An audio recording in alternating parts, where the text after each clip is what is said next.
So Beef, Survivor. Big news. Big news. So we went into last weekend. We had the Bears. Yep. We were very nervous to have the Bears. I did. I had the bubble guts. I'm going to be honest with you. I had the bubble guts. We were filming like almost all throughout the game, just like and tweeting and stuff. And like the Bears blew out the Panthers. I didn't feel safe until like 3 minutes left in the fourth quarter, even though they were just burying the Panthers. But then, right after the game, I was like, hey, we need some underdogs. We need the 49ers to lose to the Cardinals. We need the Seahawks to lose to the Giants, right? Yep. Which both seemed insane. So like I was hoping that we would at least have a good sweat out of one of those. Yep. So I'm sitting at home, and Sammy P he texts me. He's like, hey, I'm at the bar near your house. I was at the Bears game. Why don't you come have a drink? So I was like, okay, yeah, let's. I'll head over there. We'll watch these afternoon games together. We'll have a good time. So I'm over there, him and some of his buddies. Now, his producer Paul was also there. Oh, okay. Who's cool. A big Phillies fan. So he's from Philadelphia, big Phillies fan. So we got the TVs going. The Packers game is up. Now Sammy's on the Packers. And so after Jordan Love throws the ridiculous interception touchdown when he was like trying to not get a safety. Yes. Brutal. I look at the live odds, and the Packers are a dog now. And the Rams are terrible. So I'm like, okay, Sammy, I'm going to tail you on this. I'm in on this, okay? So now what we got going on? I need the Giants and the Cardinals. Yep. Sammy and I both need the Packers. And the Phillies are playing the Mets. And so within like, I don't know, it's like 5 or 10 minutes, the Cardinals win. The Giants had that ridiculous block field kick. goal. We jumped over the guy to block the kick. I'm watching that on a iPhone, right? Because I'm watching like Red Zone on an iPhone. Yeah. So I'm watching that on an iPhone. We've got the Packers then win, which is hilarious because all the people in the bar that bet on the Packers had been out for the Bears game in some fashion. So they're in Bears gear, high-fiving each other for the Packers winning the game, which was just weird in itself. Nothing better. And then Castellanos walks off the game against the Mets. Yeah. And the whole group of us are going crazy for all different things.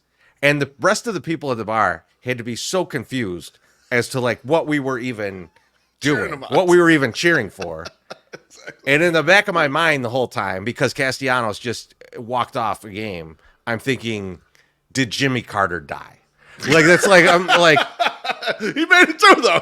He did. He lived. Exactly. So like, it was just this whirlwind of emotions. I get home and watching the late game. And then the next day I'm looking at our tweets and Joe O mentioned that we had it got down to the last two. Yeah. There's only two teams left. Yeah. And the other person also had the Bears, which is kind of funny. Yeah. We both picked the Bears and we were the ones that got through. And he's like, in the tweets, he's like, so are we splitting or what?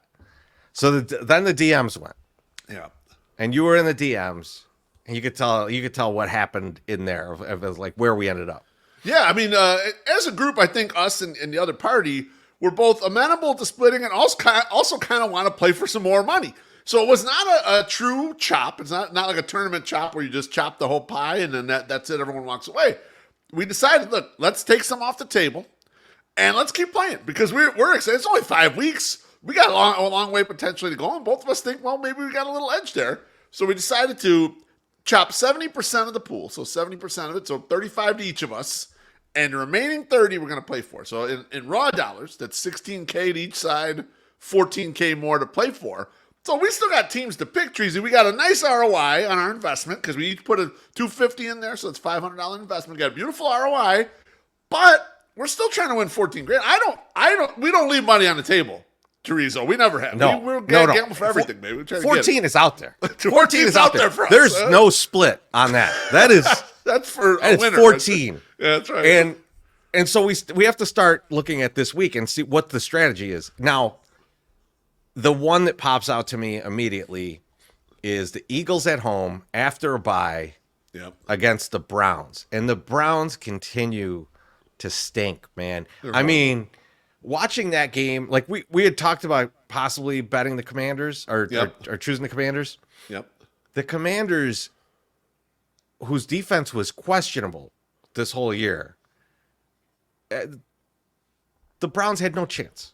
They score a garbage touchdown at the end, at the very end of the game. They couldn't score a touchdown. No. Like if the Commanders were even trying, they couldn't score a touchdown. That's the Commanders. You'd want to think the Eagles, especially coming off a bye, guys getting healthy, could really shut them down. Even if Nick Chubb comes back. I like right. I still don't see Jalen Carter up front, man. He should be dominating. Like I still don't see. Yeah, I don't see what happens there. But I think there's another matchup, Beef, and you were talking about this. So who's your thought here? Yeah. So the other one that initially jumped out to me before Eagles did against the Browns, because I was kind of I'm looking. I'm like, oh yeah, the Eagles they're going to be a big favorite. This jumped out on the page initially to me, and that's Texans at New England. And then the news got even better because the Patriots decided they're going to bench Jacoby Brissett. Well, I call him Jacoby Brisket. They're going to put him on the bench. He's like the league average, like backup guy that you just put in there, and it's like he's okay, but he's not really a good quarterback. And on a dumpy team like them, they're not going to win with him. And they decided to put their rookie quarterback Drake May in there. And I was thinking about this the other day, Treasy. I remember people were saying Drake May might be the number one pick in the draft, and then I even forgot he existed because he hasn't touched the field. I didn't remember what team he was on until the season was starting, and they're like, "When is Drake May going to get a chance?" And I was like, "For which team?" just like this weekend, I was watching I had the Colts that like on the side there and like on Red Zone, and I'm like, "Who is that? That is Joe Flacco."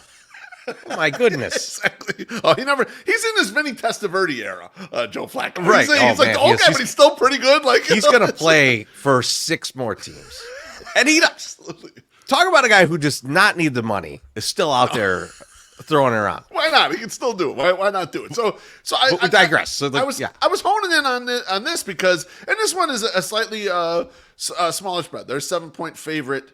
Going into New England, the Eagles are 9.5-point favorites at Pinnacle, but just thinking about like the Texans front seven, think about how they were chasing around Caleb and they beat the shit out of Caleb, and the Patriots have a lot of injuries too, and it's like at the rookie quarterback, they have no line. They're gonna run wild on this guy, and so the reason why also the Texans are interesting is because our opponent has already taken the Texans. So we know they will 100% not be on them. So if we take Texans, we're definitely going to be on different teams. So there'll be a big sweat.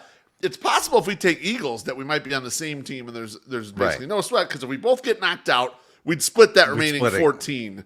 And or if we both won, obviously nothing happens. I mean, I was out on the Texans when you first mentioned it because they're a road team. And I'm trying to, not trying to jump on the road team, but with Drake May getting moved into the quarterback position, it's so tempting. Yeah. It's so tempting because what we've been trying to find each week is a team that we don't think can score.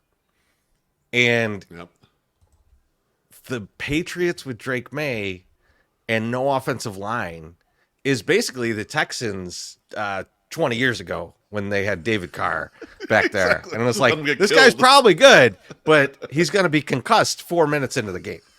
Exactly. So I am tempted. I am tempted to go with the Texans. I think we will make that decision very soon, Beef. Yep.